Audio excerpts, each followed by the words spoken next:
We're recording.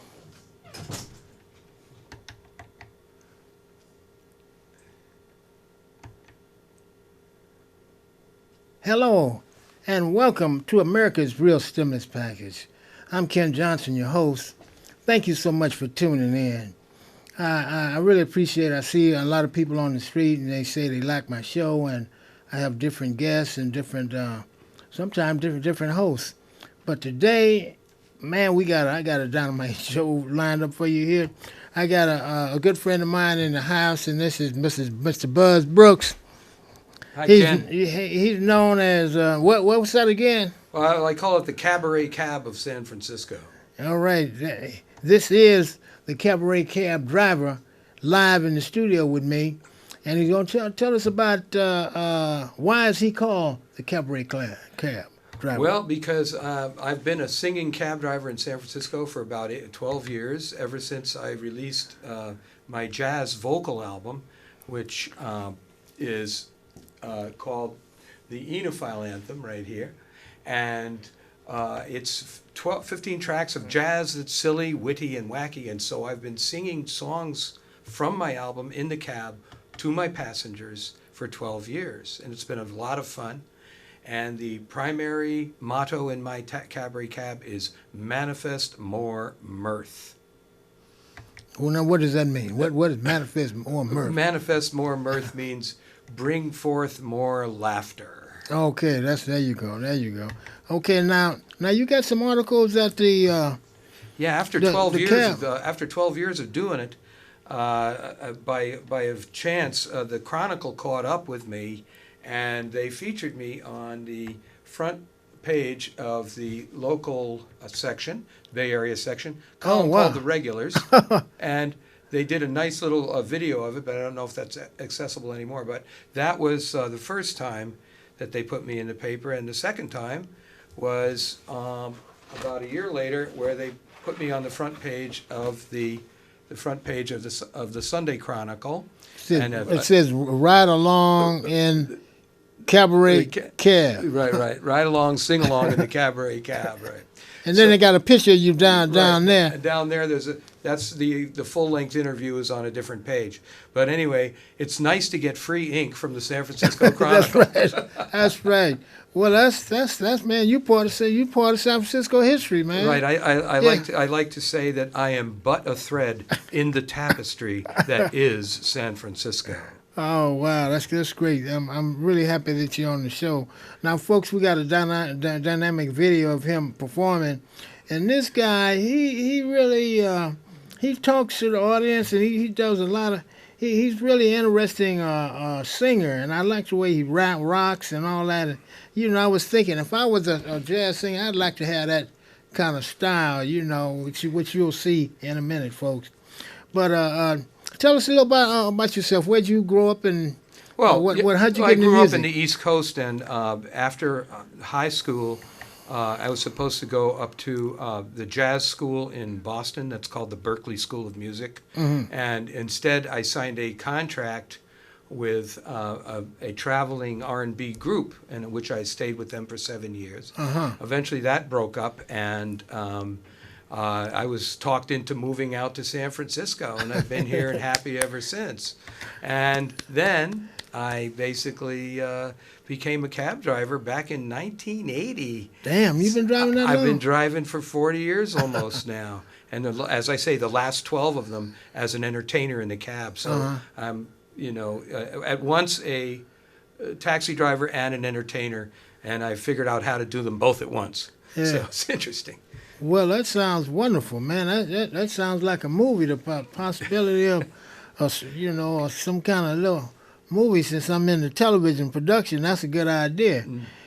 So tell us how did you get into music? I mean, well, of course, my mother went to church, and then she dragged me along to be in the choir when I was a child. Oh, wow! So I sang a little bit in the choir, and then I sang a little bit in high school, and then I picked up the piano in my late adolescence, and I had a friend who was hanging around with some guys at the community college who were a copy group of groups like the Temptations and the Four Tops and the Spinners, and I started to learn how to play on the piano. Oh, wow. Some of their tunes. The first tune I ever played for that genre of music is called "It's Growing" by the Temptations. I'm going way back now. Oh, wow. And for 7 years, anyway, one thing led to another, and then I became a regular part of the backup band, and then we all became one band called 300 Years. And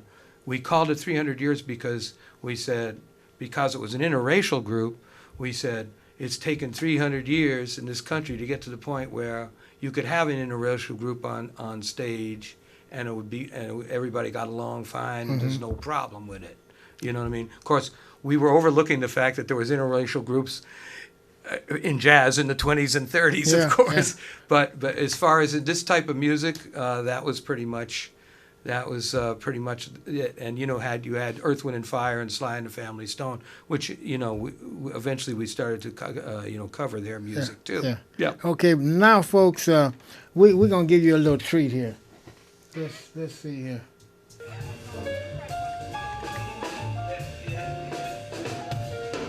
If you ever plan on motoring east, travel my way on the highway that's known the least. Come get your kicks, drive through the sticks on 56. But it starts in New Kensington, PA. Ends up in Wolfsburg, just 99 miles away. Come get your kicks, drive through the sticks, 56. It goes through Apollo, Arma and Cessna, Banner Grove and Pleasantville and Homestead. You'll see Brush Valley, Waterman, Sillard and Dale, Payne and Scout Level, Spring Church and Winburn, Fishertown, Old Town, Guystown, and Dodger. Won't you get hit to this timely tip? When you make that Pennsylvania trip. Come get your kicks on Route 56. So move it out, so move it out, so move it out, so move it out, so move it out, so move it out, so move it out, so move it out, move it out. I said for 25 cents, so you did. I thought for 5 I see boy down. I never said it, but she but nobody beat them down. Separate me down, way down. Baby, you're my centerpiece. Mr. Glenn Pearson on keyboard, yeah.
Man, that was dynamite. Folks, we're going to bring you a little bit more. But, man, that was, I just had to say hallelujah. Man, my man got down. And folks, let me say this here, that we're trying to, we're going to save that building that was shot, that was shot in the Fillmore Heritage Center, and community is working together to open it back up. It's closed now, and we're working it to open it back up so entertainment like this can come back. And it's an important asset for the community, definitely an asset for the community. And we need more places like that where the thing that I like about the idea on the Fillmore Heritage Center is that it's not, it doesn't have just one single purpose of being a performance venue. It's also a place where the local community can get instruction on how to deal with housing and rental and stuff like that through the Housing Development Corporation. And also there's going to be programs there for children to get involved with the music. And last but not least, we need to support local jazz live venues, and we need to patronize them and come in and put money in the tip jar or whatever it is. We do have a new program now called Jazz in the Neighborhood, sponsored by our local Mario Graneri, a local professional jazz trumpet player, which has a guaranteed wage fund that's supported by some grant money, and the club owners get in on it, and every musician gets paid a decent wage on all those sponsored gigs. So some progress is being made, but we need more people to come out and patronize these jazz venues. And if you dig down, there's a lot more of them you think. Yeah, and music and jazz, this gives the young people something to do that's constructive. It builds discipline within themselves, and it gives them a goal. It gives them something to do. So people get involved. Everybody needs to be involved because it's gonna make the city a better place, and it's really useful. And then it's entertaining. I found out recently that dancing is good for you. I mean, it's exercise. Of course. Man, I never thought. You're having fun and you're having a good time. When I played in the band in 300 Years in New York, we all did choreography. And I wrote my own choreography for me to do behind my keyboards. And I would be hoofing it, man, all the time while I was playing the keyboards at the same time. They used to say about me that I would run 3 miles a night and never leave the stage. Because I was getting aerobic exercise. Yeah, and you see, you're having a good time. Right. See, that's the beautiful thing, folks. We're gonna go out with this last segment. You want to say any things in closing? I just, as I wanted to emphasize, come out and listen to live jazz. And I hope to see some of you sometime in the Kabaret Kab, and on the Chiron or the Supers, my phone number can be published there, or go to my website and you can. What is your website? Well, it's buzzbrooks.com. And we got a book we wanted to talk to about. So do you want to mention that a little bit? Well, so how did I get started pitching and selling my CDs in the taxi? A friend of mine published this book, which is a compendium of like about 25 stories of jazz, not jazz, but taxi stories for at night in San Francisco. And I'm in one of the stories, and he said to me, Buzz, do you think you could try to peddle some of my books out of your cab? So I did successfully, and that's what gave me the confidence that I could then pitch and sell my product in the cab as well. So you do sell your records? Well, I sold out, and I covered my costs, and everything was fine. But I've sold out, and I'm going to start putting the money into something else now. Okay, so tell us what's the name of your cab? Or you want to say that? You want to? Well, I call when I'm in the taxi, I call it the Kabaret Kab of San Francisco. And my taxi is actually one of the Flywheel taxi fleet, which is really DeSoto Cab, but we're doing business as Flywheel Taxi. And I encourage riders to download the Flywheel app on their phone. If you're anywhere in the northeast part of the city, or even in the Mission or any place else like that, you can get a real taxi, a professional driver, by using your smartphone, and it works just like a Uber app. And you're going to be safer, you're going to be insured, and you're going to a driver who knows the city. So I highly encourage you people to take taxis and not Uber and Lyft as much anyway, because it's really messed us up. But that's a topic for another day. Well, okay, well, let's go back to this next segment. Right. A long time ago in the 40s, Dizzy and Bird gave us this song. They called it a night in Tunisia, but the melody lingers on.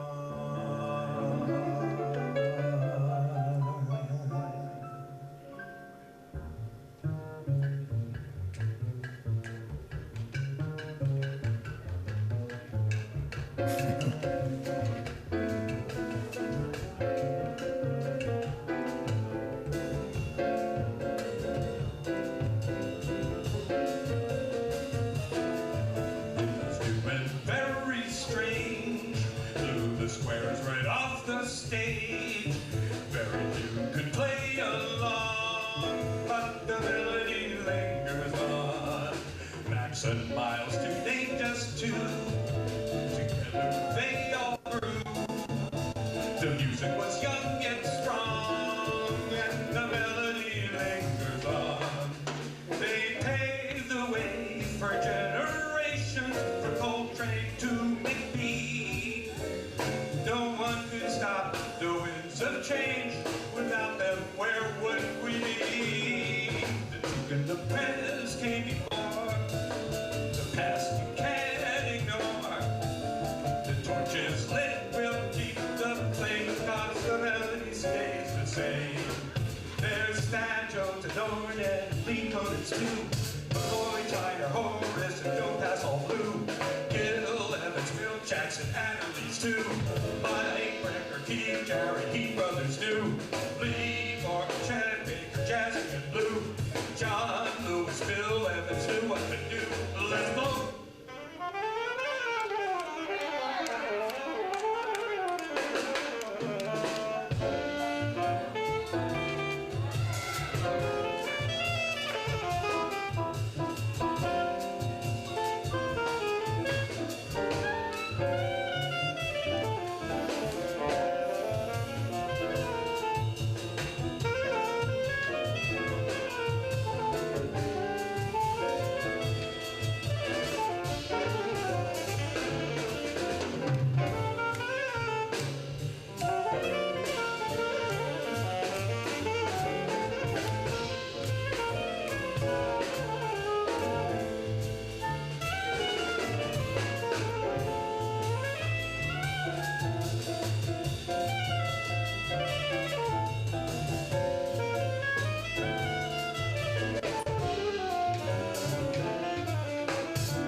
It's bebop. Goes straight to your head. The sound won't stop. Hell no, no, it ain't dead. It's so hot. Set your fingers on fire. Oh, always taking you higher. They paved the way for generations who hold trade to big B. No one can stop the winds of change. Without them, where would we be? The Duke and the Prince came before. As you can't ignore. The torch is lit, we'll keep the flame, 'cause the melody stays the same. Yeah, the melody stays the same. Yes, the melody stays the same.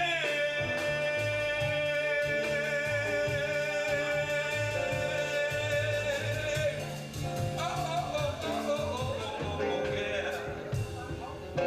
Should we